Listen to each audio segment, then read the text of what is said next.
sisters and brothers of Nepal, and Bangladesh, and India, and Pakistan, and wherever else in the world you may have come or may be watching today. I have some news for you. If you are a Scrum Master, you are no longer cool. Okay? If you spent your career learning how to optimize value as a product owner, you are no longer the hot stuff in the room. Or maybe you're a hotshot engineer, a great build engineer who can maximize the throughput in your CI/CD pipeline. The world might not be beating its path to your door the way it was a little bit before. For some, the luster of an easy fix to all their problems with the magical potion they considered Agile is wearing off. Because for some, it's a long journey. And a long journey isn't what they signed up for. That wasn't in their plans. So, as a Scrum Master, or someone merely inhabiting a role on a career path, you are no longer cool. But as a human being, you are cool. You were cool the day you were born, and nothing and no one can take that away from you. And as an Agilist who's committed to the values and the principles and the practices, you are cool beyond words. The impact and the contribution that people working with agility has had on humanity's ability to solve complex problems and generate immense value is as available as it ever was, and it is available through you. So I opened up and I was browsing around my Kindle this morning, and up popped this quotation I had highlighted from Swami Vivekananda.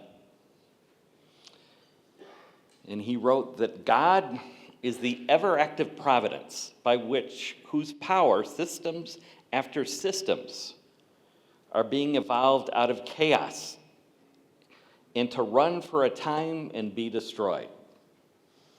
So even Vivekananda, who's been gone from us for well over 100 years, was a systems thinker back then. So, sisters and brothers here, you are cool beyond words because you are forging the space where the making of the future inside the present is working itself out and freeing us from the inadequate past. So I have a question for you all, and as I ask that question, I would like you to take a look around the room. Just take a look around the room at each other. That means you got to turn your head a little bit, right? Take a look around the room. Here in this space, where the making of your country, the making of your community, the making of your organization or your company, or the making of yourself is working itself out. What is your life about? And how will you exploit your craft as an Agilist to become that which your life is about? So many of you might be familiar with that picture. That is the front page of the Agile Manifesto website. And what's written there articulates the 4 major values that are the foundations of our practice. But what I want to call your attention to is what I've always felt was the most important sentence of the entire manifesto. We are uncovering better ways of developing software by doing it and helping others do it. Now, the people that wrote the Agile Manifesto were a brilliant bunch of people, right? Including a few PhDs among them. But what they expressed in the manifesto, and especially that first sentence, wasn't some advanced management theory. It wasn't some brand new methodology. It was something that emerged from the people there after having done it and helped other people to do it. We work in a process that develops and learns and transforms based on empiricism. And so when the Agile Manifesto got introduced, it wasn't a brand new theory. It was something that emerged from empirical experience, from doing it and helping others do it.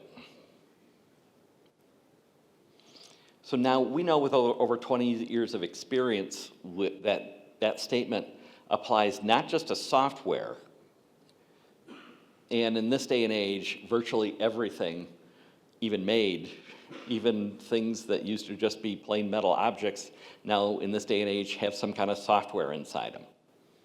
So a lot of people in the manifesto have substituted work. We're uncovering better ways of building products. To me, that's not even adequate in itself. So I prefer to say we've uncovered better ways of building stuff. Right?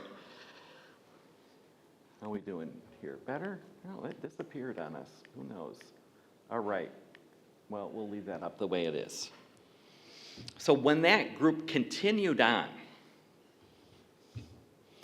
to express the principles of that thing that they were doing, they said something else. The best architectures, requirements, and designs emerge from self-organizing teams. And this day, the way things have evolved, I say the best stuff emerges from self-organizing teams. So we uncover the path together by doing it and helping others do it. And when we do that, the best work from that path emerges from people self-organizing together to do it. Let me say that again. We uncover the path by doing it and helping others do it. And the best work from that path emerges from people self-organizing together to do it. Now, I'm sharing this with you today because we're coming up on 10 years from the first time I was invited to work on the subcontinent. And coming back here over and over the last 10 years to India and Nepal and other countries in Southern Asia and the subcontinent, the thing I really value is I really feel this is the fertile ground for agility on Earth. The incredible zest for learning and the amazing ability to inspect and adapt in the moment that is part of everyday life with people on the subcontinent. Right? It does not like that in the rest of the world, and this is why I felt for now a decade that the greatest fertile ground for agility is here. When I started practicing Agile 17 years ago, it was almost 17 years ago, that I got my job on my first Agile team, and I learned the manifesto. And I felt that those two attributes, uncovering the path by doing it and helping others do it, and the best work emerging from people self-organizing together to do it, I felt that was the greatest alternative to 20th century Western management consulting since the dawn of mass production in the early 1900s. It was something radically different. And it was radically different because all of a sudden, the best stuff didn't emerge from a top-down industrial planning. It emerged from people making things together and helping each other to make things together. So when software and information technology allowed more and more of the world to become freely adaptable, the best stuff didn't emerge from the big, massive industrial organization with a whole rationalized process. It came from people doing things together. We didn't need, all of a sudden, we didn't need a framework inflicted on us by a top 3 management consultant, because we could find our own path, and it was better. But all humanity's experience over thousands of years with hierarchical control of anything has told us something. When we, hello, good morning. I can see you. All right, so our experience for thousands of years with systems that are based on hierarchical control has taught us something. Is that when we challenge a system based on hierarchical control, the people in that control of that system are going to have something to say about it. And this is what a lot of us in this industry, in this movement, are experiencing today. You've experienced it a lot in Nepal from people, oh, how can this happen from this country? Well, it does, and it does in amazing ways. So I asked this question, what is your life about, a little bit ago? And I want to explore what's underneath that question, because it's a question that can help build your practice as an Agilist.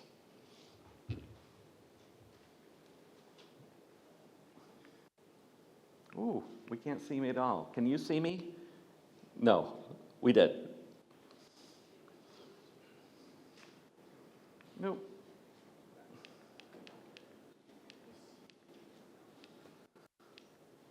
No, you should be able to see me right now.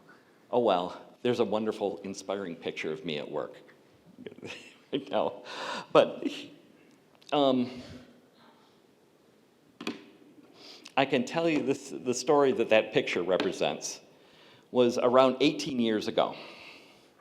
I was doing a lot of personal professional development.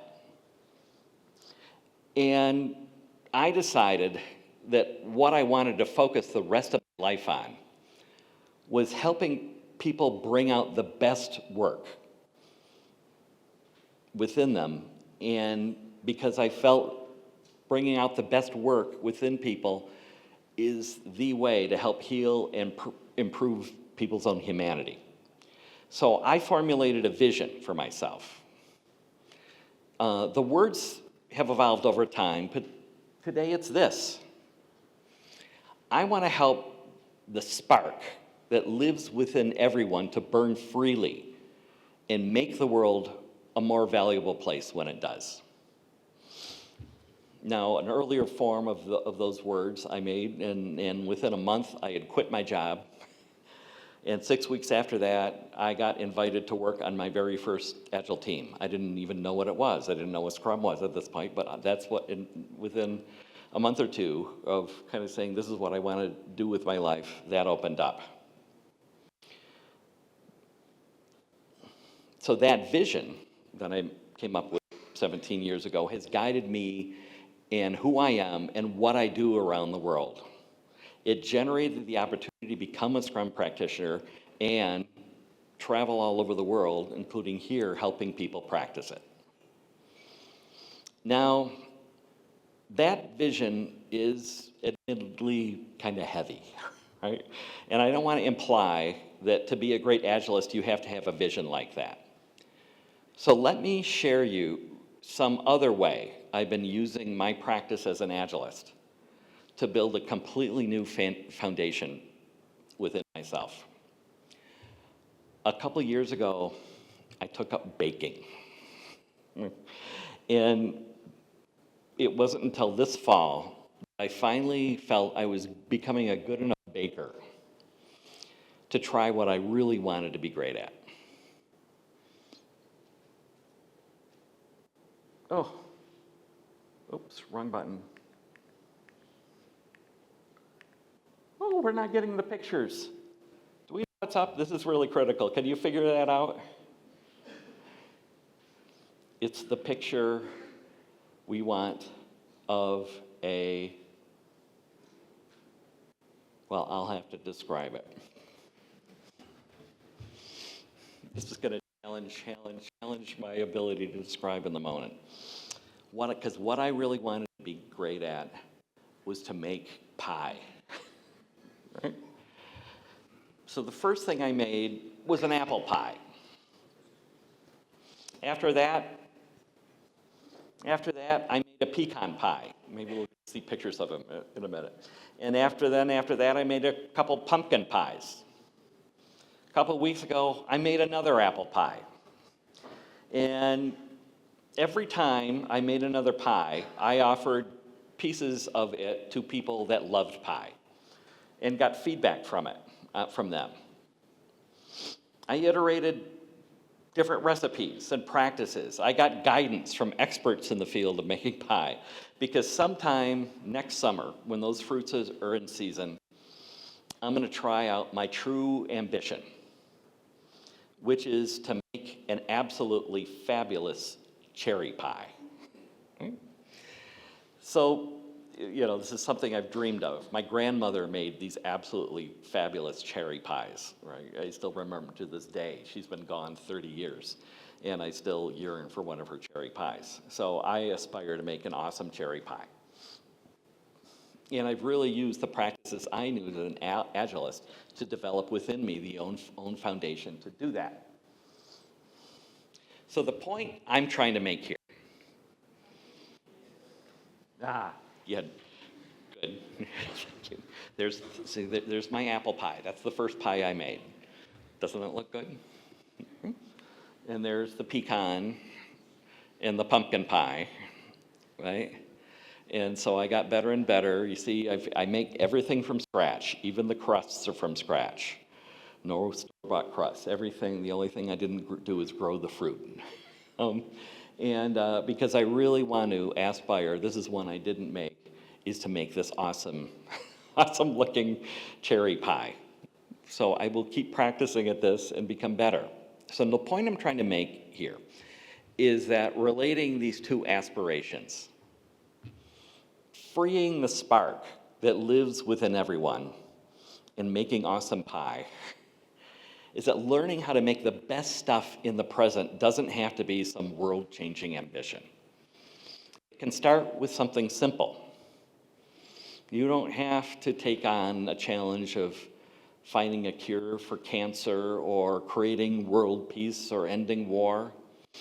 You can take on something simple and apply your knowledge and your experience as an Agilist to create something simple. And the value you create in the world might just be to make someone you love smile and feel good inside. Now, honestly, I think all of humanity would feel better with a second piece of that pie, right? I would love it if someone came up to me today and told me that their life is about perfecting the world's greatest Momo. Right? The kind of Momo that would make me see God the instant I put it in my mouth. I may live many lifetimes for a Momo like that, but I know somewhere, someday, someone will come up with it. I would also love it if one person here, or a group, or the entire room today would tell me that their lives are committed to making things together with their communities that would expand the well-being of their entire country. So the world's greatest Momo, really awesome pie for your grandmother, or creating the world's greatest people are available through you all gathered here today. So if I've gotten your attention so far, I want to share a couple ways that agility can support you to become that which your life is about. Sadhana. So that word is roughly translated to practice in English, but I preferred to use the original Sanskrit term because it means something way bigger and way different. I can say that sadhana means devoted practice, aimed towards a goal, but I don't think that even captures it. Spiritual aspirants are devoted to their own practices to realize God. Musicians are devoted to practice to move beyond technical mastery so that they can freely groove when playing with any other musicians on earth. Great musicians practice to do that, aim towards that. So when you engage in sadhana as an Agilist, your foundation to listen, to learn, and to experience the work itself with the people you work with broadens and becomes more precise at the same time. For something like Scrum that's based on empirical experience, that is pretty darn important. One of the costs we're paying in a field, alas, that grew up on certification courses is that the role that practice plays isn't taken seriously enough. Ironically, in a field that has certified tens, perhaps hundreds of thousands of people known as masters in 2 days, the Scrum guy used to say that Scrum is simple to learn, difficult to master. So believe it or not, in this body, I used to have a really active BKS Iyengar yoga practice. BKS Iyengar he described himself as a pure hatha yogi. And his practice of yoga was all based on precision, moving deeper, not folding yourself into the complex pretzel asanas, but starting out very simple and moving deeper and deeper. And it's often the first thing you'll learn in a yoga class is an asana called Tadasana, which is simply standing. Right? It's the standing pose. And I was once in a class where the teacher held us in that pose for over an hour, going deeper and deeper. Are you working all the muscles in your legs, in your upper leg and your lower leg? Are your feet completely evenly spread on the floor? Is your body in alignment? Are your hips pulled in? Are you carrying tensions in your shoulders as a way to make you stand up? I could spend a lifetime just learning to stand that way. So I want to suggest to you that aside from all the frameworks and the methodologies and all the mindsets and all the transformations, agility is a realm of sadhana. It's said that new teams working together often experience an impediment as a train wreck, right? Everything has to stop while you figure out what happened and work something out or go get help with people. But great teams working together that have been together for a long time and know each other and are all committed to each other, things that we used to call impediments and caused a train wreck come up as just something interesting that happens in the work. It doesn't stop them. Sometimes what they used to be an impediment can even be a source of great new ideas on how to do something better. So I think a lot of these companies who are shedding their Agile staff or de-emphasizing agility is that they never understood that it takes practice. It may have been just too hard for them. It's not too hard for you. You showed that when you showed up here this morning. So deepen your practice as Agilists, my friends. Work on, can you see everything in the work? Are we actually in tune with the customer? Are we in conversation with them all the time? So deepen so that the flow of value coming from yourself and your teams is something that you can always rely on. It's always there for you to deepen and work and improve yourself. Dharma. Now that word has a lot of different sides. It's even in this country with so many different faiths, this word has a lot of different meaning. So I'm going to call Dharma focus on purpose. Many of you know this guy. Right? If you don't, his name is Lakshmi Hari, and he was one of the team that is the foundation of creating this conference 10 years ago. So in 2016, I was in Shanghai speaking at a global Scrum gathering in Shanghai, and Lakshmi Hari kind of forcibly accosted me in a hallway and forcibly dragged me to dinner, where he informed me that I was going to be coming to Nepal. Okay? So I was blown away to be even invited. But to be informed that that was going to be happening blew me away as a commitment to purpose that he had to his own country and his own community. And a year and a half later, I was in Nepal. Right? This is my 4th trip here. And I consider my presence with you today to be a great honor in my life. And that all came out of a devotion and focus to purpose that Lakshmi Hari had for his own country, and my own devotion to purpose for my own meaning that happened to crash into each other right at the right time. Here on the subcontinent, the devotion to practice and purpose creates a space where amazing things can emerge. As Agilists, you know that a focused purpose can change and evolve over time, right? We build something, we show it to somebody, we come up with new ideas, and often our very purpose changes. Even knowing that your purpose is going to evolve over time, having that purpose and focusing on it is infinitely more powerful than working in the purpose of a company that's on the other side of the planet. Having your own purpose for your own country and inside, that doesn't mean you don't work for them, but it means that you're on the path of developing your own. I was visiting last night with Swami Etkatananda, who is the Swami in charge of the Ramakrishna Ashram here in Kathmandu. And I asked him, what does Nepal need the most?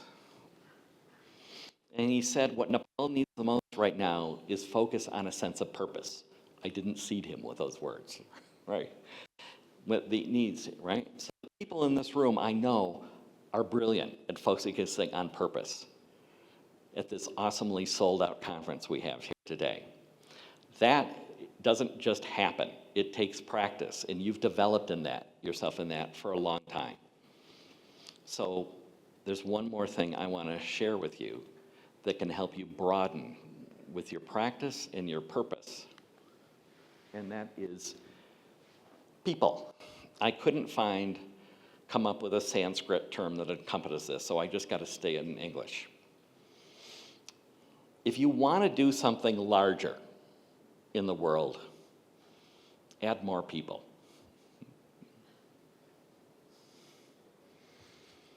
Don't you just love this picture? I love that picture. That picture is, if you don't know, that was the picture we took of the group at the conference in 2019.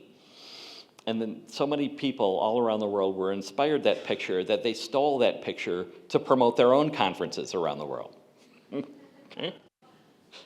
And that is no accident, because that picture represents what it's all about. You cannot get in action on a purpose unless you share it with others.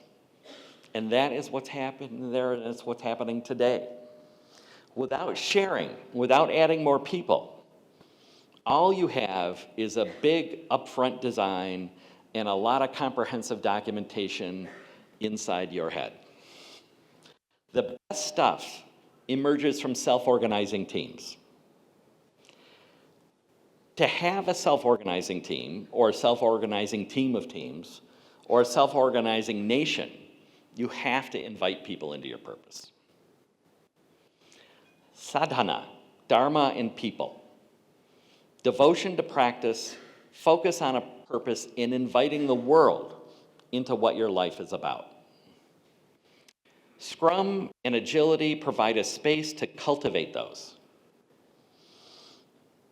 If there's one thing I've learned from my friends here in Nepal and the rest of the subcontinent, it's the meaning of practice, inspiration, commitment, and purpose. If you use that space to do something as simple as mastering Pi, becoming a better developer, building an amazing product, or facilitating a space with a team or an organization, you will solidify and expand your foundation to be the space where the future is working itself out in the present. In doing so, as we know, will immediately add complexity and impediments. That's why we say we're practicing Scrum. The first thing Scrum does is expose the mess. But I am sitting here in the subcontinent of the greatest people in the world that can inspect and adapt to just that. We're going to skip back here a second. Skip forward to just that challenge.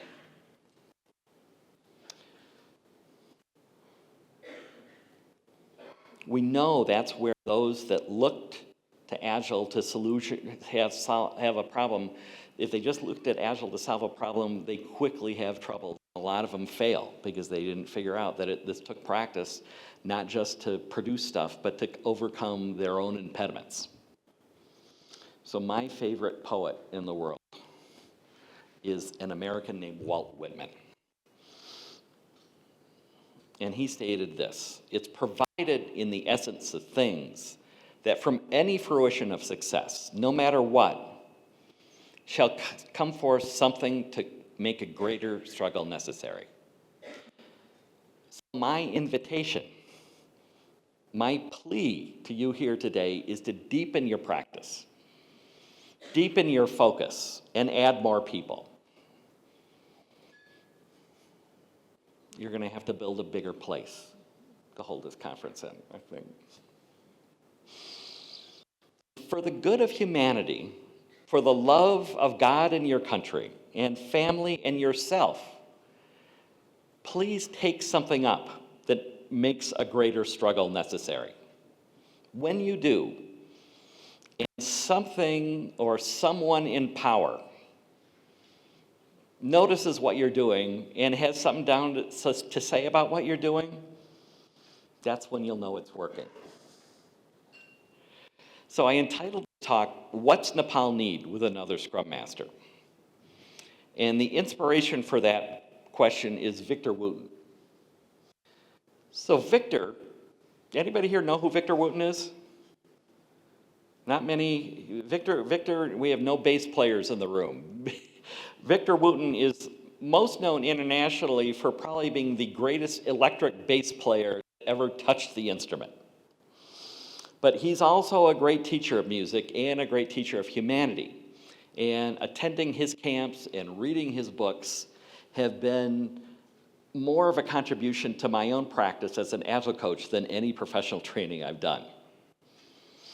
And the question I used to title this talk is paraphrased from a question Victor's mother, Dorothy, asked him frequently. Asking her son, perhaps the greatest electric bass player that ever lived, she's like, Victor, what's the world need with another great musician? So I've learned from Dorothy through Victor that what the world really needs is more great people. Victor taught something else that I want to paraphrase and share with you today as we spend this day learning together. Talent can get you in the door. Preparation gets you onto the team. Kindness keeps you on the team. But listening expands the world that your team lives in. So as we depart this room, some of us, and go to another room. Some of us will stay here.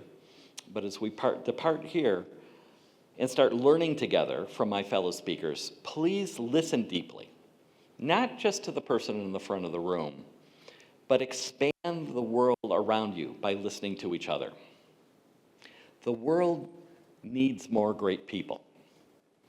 With the practice of agility, you will multiply and hyper-produce your own contribution as a great person.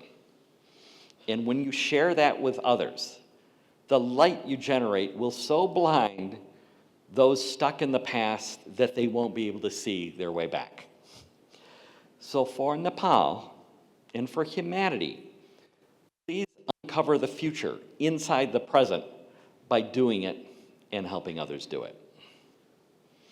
So here's an invitation. If anything I've done or said here today moves you to explore that question of what your life is about, please share it with me. I'm going to be here around all day. Share with me what you want to take on, and we'll have a conversation. I'm not going to do it to add you to my email list or to try to sell you something. It's an invitation to a conversation where we can perhaps expand the space together. All right. So you had a lot of choices where you could be on this Saturday morning, and I'm grateful to have been invited and that you chose to spend it with me and my fellow speakers today. So thank you, namaste, and let's get to work the rest of the day.